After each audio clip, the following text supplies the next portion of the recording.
बिस्मिल्लाहिर्रहमानिर्रहीम अस्सलामु अलैकुम टाटो बच्चों। रात पोड़ अस मौजू सबक सोन बदन पेज नंबर 29 जन अस रात अड़हन पढ़ तो सोनिस बदनस मज अंग हिस्से अत नबरिम अंग तो अंदरिम अंग रात पे नबरिम अंग कुस नबरिम हिस्से कल अच कान नस जंग खोर अथ इथे कन अंदरिम अंग म्याद शुश वनिज कड़ अंदरम तो आज पढ़ो अमुक दोयम हिस्से।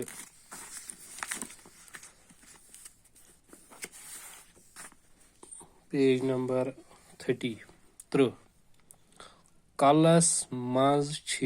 कड़ कलस मज कड़ बदनच सारे काम काड़न ताबे यानी सनिस कलस मज कड़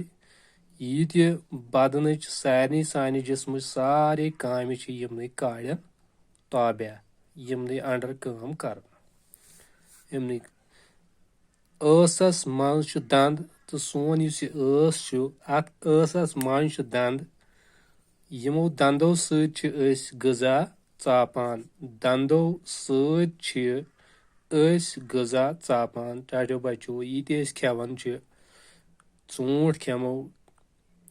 डून खेमो बत खेमो गाजर खेमो मुज खेमो कह चीज खेवान यमो सत चापान अछो सत वुचान तो अच यम यमो सत वुचान रुत खराब यमो अछो सत वुचान तो अम पत कन यमो कनो सत बोजान यानी कनो सत बोजान तुम वो पन कन अस कन अगर कनस थोप थो बोजो न कहें मगर यम कन यम बोजन काम करान यमो सत बोजान नस्त सत मुशु खेवान तो पत नस यम सत मुशु खेवान नस्त हिंद वाल हवा छानान टाटो बच्चों सान नस्त अंदर